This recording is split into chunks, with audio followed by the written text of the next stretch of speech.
안녕하세요. 이번 일반 물리학 실험 조교를 맡은 홍석현입니다. 이번 실험 주제는 마찰계수 측정입니다. 실험에 앞서서 대학물리학 5장 101쪽부터 104쪽에 있는 마찰력에 관한 내용을 먼저 읽어보시고 영상을 시청하시면 이해하는 데에 도움이 되실 것 같습니다. 다음은 이번 실험의 목적입니다. 두 물체의 표면 사이에 작용하는 정지 마찰력과 운동 마찰력에 대하여 이해하고 최대 정지 마찰 개수를 측정해 보는 것이 이번 실험의 목적이 되겠습니다.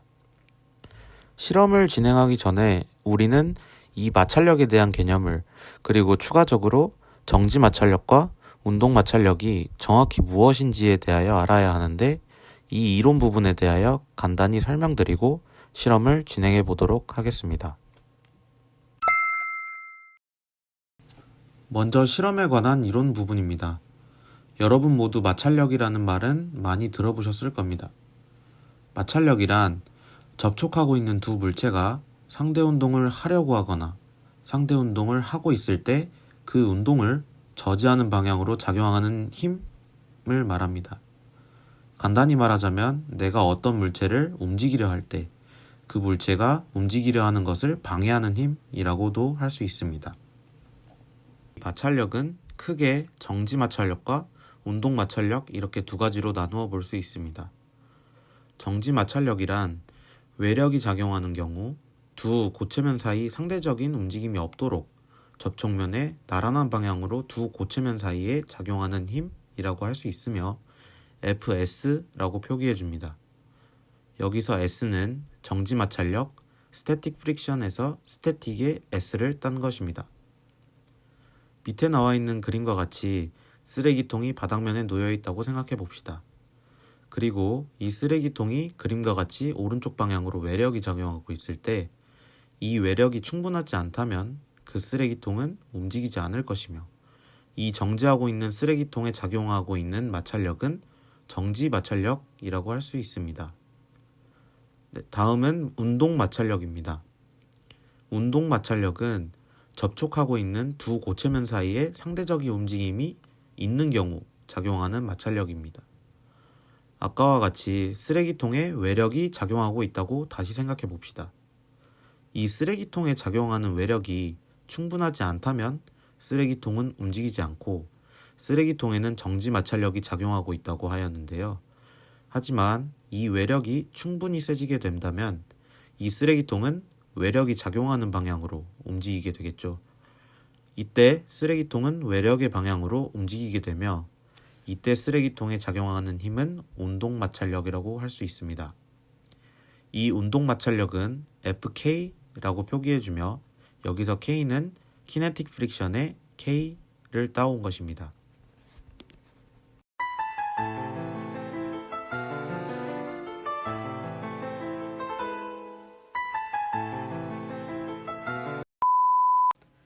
이 정지 마찰력과 운동 마찰력을 그래프를 이용하여 살펴보도록 하겠습니다. 그래프의 X축을 물체에 작용하는 외력, Y축을 물체에 작용하는 마찰력이라고 할 때 이 물체가 정지하고 있는 상태에서 움직이기 바로 직전까지 물체에는 정지 마찰력이 작용하고 이 정지 마찰력은 물체에 작용하는 외력에 비례하여 증가하게 되는 것을 그래프를 통해 확인할 수 있습니다. 이렇게 정지 마찰력이 비례하게 증가하다가 그래프에 보이는 FS 맥스 지점, 즉 최대 마찰력 지점을 넘어서게 되면 물체는 아까 말했듯이 외력의 방향에 따라 움직이게 되며 물체에는 운동 마찰력이 작용하게 됩니다. 이 운동 마찰력은 정지 마찰력과는 다르게 외력이 증가함에 따라 감소하거나 증가하지 않고 일정한 것을 확인할 수 있습니다. 다시 물체에 가해준 외력에 비례하여 정지 마찰력이 증가하게 되고 이 정지 마찰력이 최대 마찰력에 도달하게 되는데 이때의 정지 마찰력의 식은 FS는 μs n입니다. 여기서 μs는 우리가 실험을 통하여 구하려 하는 최대 정지 마찰 계수이며 n은 물체가 바닥면에 수직하여 받는 수직 항력입니다. 즉 우리는 물체가 외력에 의해 움직이기 바로 직전, 상황을 보면서 최대 정지 마찰 계수를 구해볼 것입니다. 우리는 경사면에 물체가 올라가 있고 물체가 중력에 의해 경사면을 따라 움직이기 직전의 상황을 보며 최대 정지 마찰 계수를 구해볼 것입니다. 먼저 물체가 움직이기 직전, 아직 움직이고 있지 않기 때문에 물체에 작용하는 X방향과 Y방향의 힘의 합은 0이라고 할 수 있습니다. 먼저 Y방향의 힘을 분석해 보도록 하겠습니다. 보시다시피 물체에는 중력 mg가 작용하고 있고 경사면의 각도가 세타라고 했을 때 경사면을 x축으로 기준하고 물체에 작용하는 y축 아랫방향의 힘은 삼각함수를 이용하여 mg 코사인 세타임을 알 수 있습니다. 반대로 물체에 작용하는 y축 윗방향의 힘은 물체가 경사면에 수직하게 받는 수직항력 n임을 알고 있습니다. 이 y축 윗방향과 아랫방향의 힘은 물체가 움직이지 않을 때 같다라고 볼 수 있기 때문에 우리는 식 2번을 얻을 수 있게 됩니다. 그럼 물체에 작용하는 x방향의 힘도 한번 분석해 보겠습니다. 경사면을 x축이라고 했을 때 물체가 아직 정지해 있는 상태이므로 물체 기준 왼쪽 방향으로는 fs, 즉 정지 마찰력이 작용하고 있고 물체에 작용하고 있는 mg를 이용한 삼각함수에 의해 물체 기준 오른쪽 방향으로는 mg sin 세타가 작용하고 있음을 알 수 있습니다. 이 x축 왼쪽과 오른쪽 방향의 힘은 다시 물체가 움직이지 않을 때 같다라고 볼 수 있기 때문에 우리는 식 1번을 얻을 수 있게 됩니다. 1번과 2번 식에 공통적으로 mg가 들어가 있음을 볼 수 있는데 우리는 2번 식에서 mg에 대한 식, mg는 코사인 세타분의 n을 1번 식에 대입을 해주게 됩니다.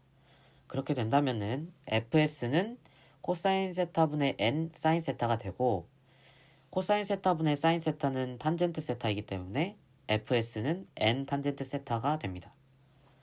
아까 최대 정지 마찰력에 도달했을 때 정지 마찰력의 식은 fs는 μsn이라고 한 것을 가져오게 되면 수직항력이 소거가 되고 결론적으로 μs는 탄젠트 세타라는 식을 얻을 수 있게 됩니다. 그렇기 때문에 우리는 물체가 움직이기 직전의 경사면의 각도를 측정해 줌으로써 최대 정지 마찰 계수 μs를 구할 수 있게 됩니다. 네, 이제는 직접 한번 실험을 한번 해볼 건데요.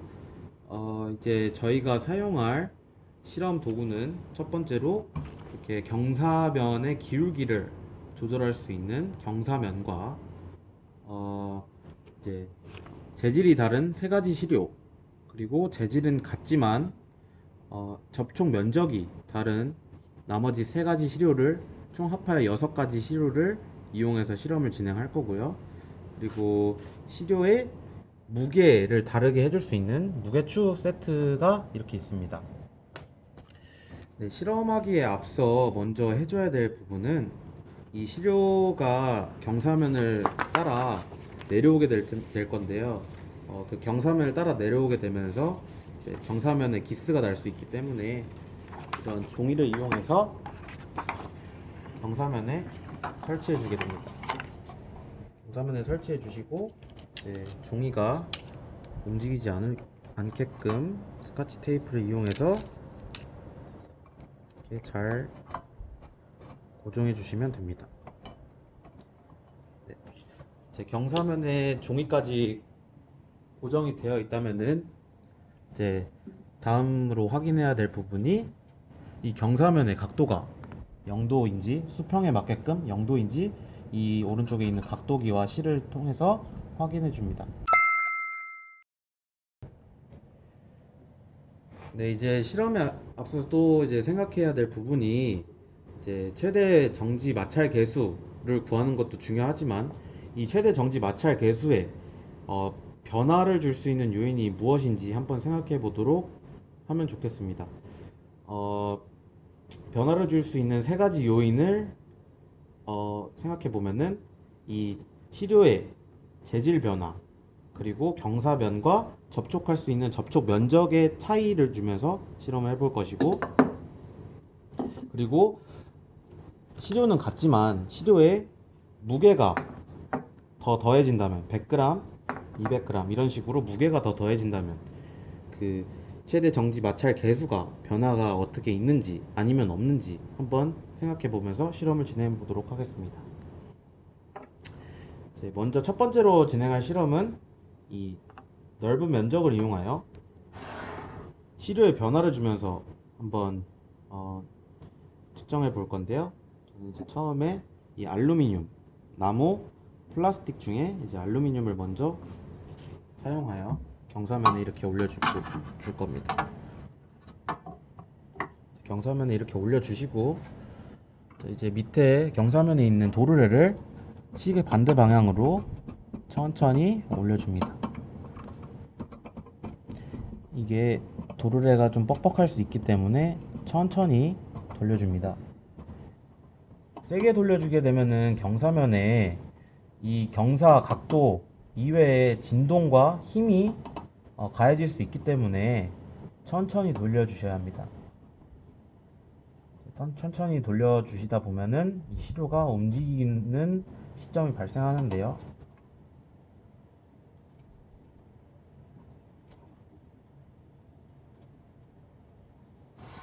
네. 시료가 이렇게 움직이게 되면은 시료를 빼주시고 각도기에 있는 각도를 잘 측정해서 데이터에 기록해 주시면 되겠습니다. 네. 이렇게 실험이 끝나면은 위와 같은 방법으로 동일하게 3번 진행해 주시고 3번 진행해 주신 다음에 평균값도 같이 기록해 주시면 되겠습니다. 제가 첫 번째로 했던 거는 알루미늄을 이용한 거였는데요. 이제 플라스틱과 나무도 동일하게 3번씩 해서 평균값을 데이터표에 작성해 주시면 되겠습니다. 두 번째로 할 것은 이제 재질이 이제 3가지가 있었잖아요. 근데 이번에는 넓은 면적이 아닌 접촉 면적을 좁게 해서 좁은 접촉 면적을 가질 수 있는 나머지 3개 시료를 이용해서 실험을 한번 진행해 보도록 하겠습니다. 네. 좁은 면적도 동일하게 경사면이 수평인 것을 한번 확인해 주시고 시계 반대 방향으로 다시 한번 돌려줍니다.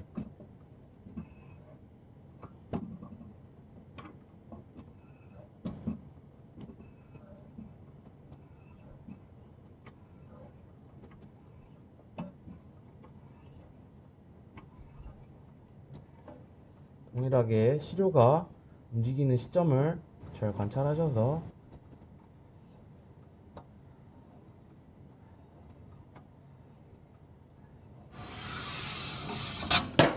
네, 이때 이제 각도를 한번 측정해 주시면 되고요.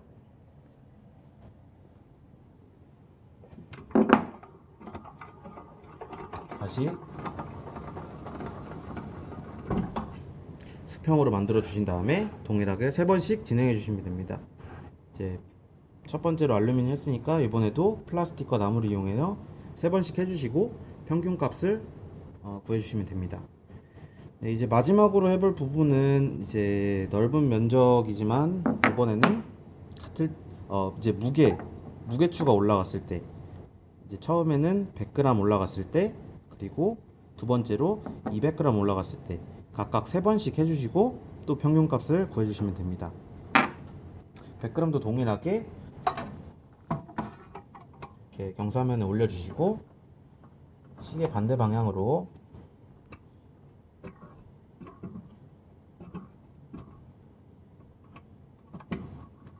돌려주시면 됩니다.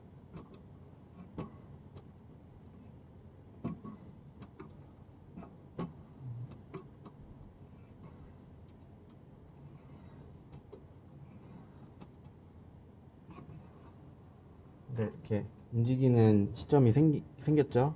그럼 이때 각도도 한번 측정해서 동일하게 3번씩 그리고 그 다음에는 200g도 3번씩 해서 측정을 해주시고 평균값 구해주시면 됩니다. 네, 실험은 간단한데요.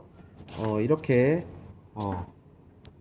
재질이 다를 때, 또 재질은 같지만 접촉 면적이 다를 때, 재질도 같지만 여기에 무게가 더해졌을 때, 최대 정지 마찰 개수가 변했는지 안 변했는지, 변했다면 왜 변화였는지, 변하지 않았다면 왜 변화하지 않았는지에 대해서 한번 생각을 해보시고 이후에 레포트 작성에 도움이 되셨으면 좋겠습니다. 네, 이상으로 마찰 개수 측정 실험을 마치겠습니다. 감사합니다.